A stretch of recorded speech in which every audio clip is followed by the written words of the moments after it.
আপনারা ক্ষমতায় বসে আপনাদের সন্তানরা লুটপাট করবে, বিভিন্ন মন্ত্রণালয়ে টেন্ডারবাজি করবে, এটার জন্য কেউ আপনাদেরকে ক্ষমতায় টিকিয়ে রাখবে না।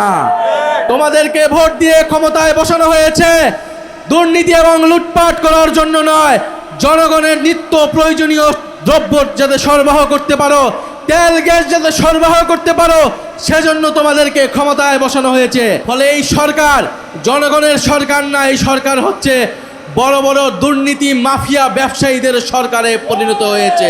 এই সরকারকে আমরা একটা প্রতারক সরকার বলতে পারি, একটা বিশ্বাসঘাতক সরকার বলতে পারি, যারা এই দেশের জনগণের সাথে জুলাই গণ অভ্যুত্থানের সাথে হাজারো শহীদদের সাথে প্রতারণা করে ক্ষমতায় এসেছে। আপনারা জানেন যে পুরো বাংলাদেশ তীব্র জ্বালানি সংকটে ভুগতেছে এই মুহূর্তে, এবং আমরা বলেছি সরকারের অপরিকল্পনা, সরকারের নজিরবিহীন লুটপাট, দুর্নীতি এর জন্য দায়ী। তারেক রহমান বর্তমান সরকার প্রধান, উনি যখন দেশে এসেছিলেন, প্রথম দেশে এসে কি বলেছিলেন আপনাদের মনে আছে? উনি এসে বলেছিলেন যে আই হ্যাভ এ প্ল্যান। ওনার কি আছে? একটা প্ল্যান আছে। তো এই প্ল্যান আপনারা 5 মাসে 6 মাসে দেখছেন? পুরা বাংলাদেশ কিন্তু তারেক রহমানের প্ল্যান দেখে ফেলেছে। তারা বলেছিল নির্বাচিত সরকার আসলেই দেশের সব সমস্যার সমাধান হবে, রাজনৈতিক সরকার আসলেই দেশের আইন শৃঙ্খলা ঠিক হয়ে যাবে, দেশের অর্থনীতি ঠিক হয়ে যাবে। কিন্তু আমরা দেখলাম নির্বাচিত সরকার আসার পরে দেশের আইন শৃঙ্খলার পরিবেশ আগের তুলনায় আরও বাজে হয়েছে, দেশের চাঁদাবাজি আগের তুলনায় আরও বেড়েছে, দেশের দুর্নীতি আগের তুলনায় আরও বেড়েছে। এখন তো মন্ত্রীদের ছেলেরাও নাকি দুর্নীতি করছে বিভিন্ন মন্ত্রণালয় থেকে, বাপের দোয়া মায়ের দোয়া কমিটি হচ্ছে, লুটপাট হচ্ছে, দুর্নীতি হচ্ছে।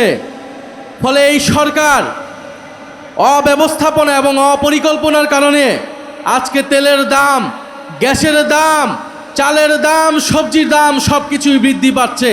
কিন্তু সরকারের মন্ত্রীদের মুখের কথা শুনলে মনে হবে বাংলাদেশ বেহেশত হয়ে গিয়েছে, দেশে কোনো সমস্যা নাই। ফলে এই যখন দেশের পরিস্থিতি, তারা তাদের পেজ থেকে নিত্য প্রয়োজনীয় দ্রব্যমূল্যের একটা চার্ট দিয়েছে, দেখেছেন আপনারা? আমরা জানতে চাই এটা কোন বাজারের চার্ট, আমরা সেই বাজার থেকে বাজার করতে চাই। সবজির দাম কি বাড়ছে, কমছে না বাড়ছে? ব্রয়লার মুরগির দাম কি কমছে না বাড়ছে? সব কিছুর দাম ঊর্ধ্বমুখী। অথচ বাজেট সেশনে তারা কি বলছিল যে এই বাজেট হওয়ার পরে কোনো কিছুর দাম নাকি বাড়ে নাই, কোনো কিছুর দাম নাকি বাড়বে না। এইরকম একের পর এক মিথ্যা কথা তারা বলে যাচ্ছে। সবচেয়ে বড় মিথ্যা কথাটা কি বলেছিল? নির্বাচনের সময় বলেছিল গণভোটে আপনারা হ্যাঁ ভোট দিন, জুলাই সনদ আপনারা বাস্তবায়ন করুন। কিন্তু সবাই মিলে যখন গণভোটে আমরা হ্যাঁ ভোট দিলাম, 70% মানুষ গণভোটে হ্যাঁ ভোট দিয়েছে। তারপরে তারা ক্ষমতায় গিয়ে সেই গণভোটে হ্যাঁ তারা বাস্তবায়ন করলো না। তারা সংবিধান সংশোধন কমিটির নামে জনগণের সাথে বিশ্বাসঘাতকতা করছে, প্রতারণা করেছে। ফলে এই সরকারকে আমরা একটা প্রতারক সরকার বলতে পারি, একটা বিশ্বাসঘাতক সরকার বলতে পারি, যারা এই দেশের জনগণের সাথে জুলাই গণ অভ্যুত্থানের সাথে হাজারো শহীদদের সাথে প্রতারণা করে ক্ষমতায় এসেছে। প্রিয় মহানগরবাসী, আমরা জানি আপনাদের খুব কষ্ট হচ্ছে। বাংলাদেশের ইতিহাসের লোডশেডিংয়ের ইতিহাসের রেকর্ড ভেঙেছে এই সরকার মাত্র 5 মাসে। আমরা 2001 থেকে 6-এর ঘটনা জানি, লোডশেডিং কিভাবে হয়েছিল, কিভাবে খাম্বা ছিল কিন্তু বিদ্যুৎ ছিল না। আমরা একই রকম দেশ আবারও দেখতে পাচ্ছি।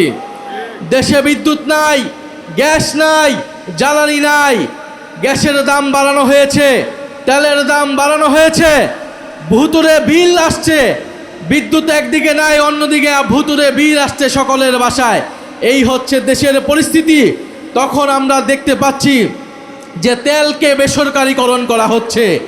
একটা বেসরকারি কোম্পানির হাতে দেশের তেলের নিয়ন্ত্রণ, বাজারজাত, আমদানি সব কিছু তড়িঘড়ি করে তুলে দেওয়া হচ্ছে, পায়তারা করা হচ্ছে।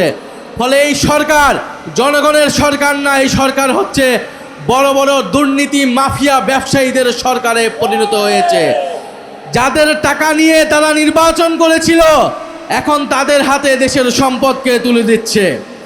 ফলে বিএনপির সরকার আমরা দেখেছি যে তারা যারা ব্যাংক লোপাটকারী তাদেরকে সুযোগ করে দিয়েছে, যারা ঋণ খেলাপি তাদেরকে সংসদে দিয়েছে, মন্ত্রণালয়ে দিয়েছে, যারা তাদের নির্বাচনে হেরে গিয়েছে তাদেরকে সিটি কর্পোরেশনে প্রশাসক বানিয়েছে। রাষ্ট্রের টাকা খরচ করে তারা নিজেদের নির্বাচনী প্রচারণা করছে। দেশের সকল প্রতিষ্ঠানকে তারা দলীয়করণ করছে। নির্বাচন কমিশন থেকে শুরু করে স্থানীয় সরকার সব কিছুতে দলীয় লোক বসিয়ে দুর্নীতি এবং লুটপাট শুরু করেছে। আপনারা দেখবেন সারা দেশে ইউনোদেরকে মারধর করা হচ্ছে ফ্যামিলি কার্ডের জন্য। কারা মারধর করছে? ছাত্র দল, যুব দল এবং বিএনপির নেতা কর্মীরা। তার মানে ফ্যামিলি কার্ড, কৃষক কার্ড, যেই কার্ডের রাজনীতি, সব কার্ড জনগণ পাচ্ছে না। কারা পাচ্ছে? তাদের সন্ত্রাসী বাহিনীরা, তাদের চাঁদাবাজ বাহিনীরা পাচ্ছে।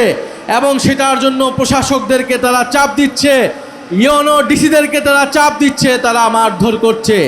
এই যখন দেশের পরিস্থিতি, জনগণ এই সরকারকে লাল কার্ড দেখিয়ে দিবে ইনশাআল্লাহ। আগামী স্থানীয় সরকারে দেখিয়ে দিবে, নির্বাচনে দেখিয়ে দিবে, এবং আগামীতে যে আন্দোলন আসছে সেই আন্দোলনও দেখিয়ে দিবে। আমরা একটা কথা স্পষ্টভাবে বলতে চাই, জাতীয় নাগরিক পার্টি এনসিপি দেশের পরিবর্তনের জন্য, সংস্কারের জন্য আমরা গণ অভ্যুত্থানে অংশ নিয়েছিলাম এবং আমরা নির্বাচনে অংশ নিয়েছিলাম। আমরা আপনাদেরকে বলেছিলাম যে গণভোটে হ্যাঁ ভোট দিন, হ্যাঁ ভোট দিলে দেশের সংস্কার হবে, পুলিশের সংস্কার হবে, বিচার ব্যবস্থার সংস্কার হবে, স্থানীয় সরকারের সংস্কার হবে, মিডিয়ার সংস্কার হবে। আমরা সেই প্রতিশ্রুতি অনুযায়ী এই সরকার যদি গণভোটের গণরায় বাস্তবায়ন না করে, আমরা এই সরকারকে ক্ষমতায় থাকতে দেব না। এই সরকার যদি গ্যাস সরবরাহ করতে না পারে, গ্যাসের দাম যদি দাম না কমায়, বিদ্যুৎ যদি সরবরাহ করতে না পারে, কলকারখানা বন্ধ হয়ে যাচ্ছে, শিল্প কারখানা বন্ধ হয়ে যাচ্ছে, ব্যবসা বাণিজ্য বন্ধ হয়ে যাচ্ছে, চাঁদাবাজির কারণে কেউ ব্যবসা করতে পারছে না। এই সকল পরিস্থিতির যদি পরিবর্তন করতে না পারে, আমরা এই সরকারকে ক্ষমতায় থাকতে দেব না।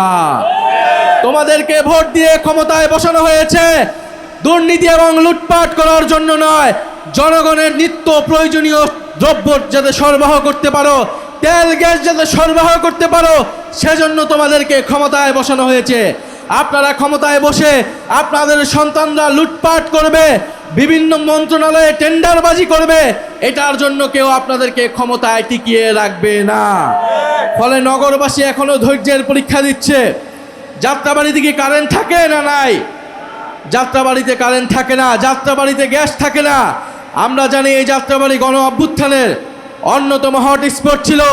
আজকে মঞ্চে আমাদের শহীদ পরিবারের সদস্যরা বসে রয়েছেন, জুলাই যোদ্ধা যারা পঙ্গুত্ব বরণ করেছেন, যারা চোখ হারিয়েছেন, তারা বসে রয়েছেন। এখানে মাদ্রাসার ছাত্ররা এসেছেন, আলেম ওলামারা এসেছেন। আপনারা ভূমিকা রেখেছিলেন গণ অভ্যুত্থানে, আপনাদের ভূমিকার কারণে জুলাই অভ্যুত্থান সংগঠিত হয়েছিল, সফল হয়েছিল। সেই বিচার কিন্তু আমরা এখনো পাই নাই। অন্তর্বর্তী সরকারের সময় যে বিচার যতটুকু হয়েছিল ততটুকুই রয়েছে এই সরকার। অন্তর্বর্তী সরকারের পরে কোনো কার্যক্রম করতে পারে নাই। প্রিয় বন্ধুগণ, এখানে শহীদ পরিবার আছে কিসের জন্য? বিচারের জন্য। আমরা সংস্কার চাই এবং আমরা বিচারও চাই। সংস্কার এবং বিচার ছাড়া,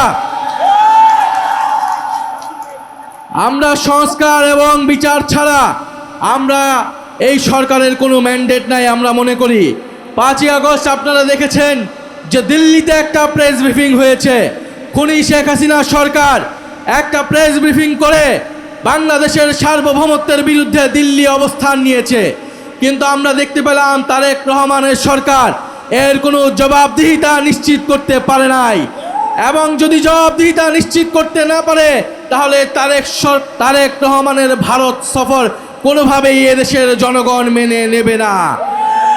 দেশের সার্বভৌমত্বের উপর আঘাত এসেছে, দেশের গণতন্ত্র বিচার ব্যবস্থার উপর আঘাত এসেছে এবং আমরা দেখতে পেলাম এই সরকার একটা প্রেস রিলিজ দেওয়া ছাড়া আর কিছুই করতে পারে নাই। ফলে আমরা স্পষ্টভাবে বলতে চাই, তারেক রহমানের হাতে বাংলাদেশের সার্বভৌমত্ব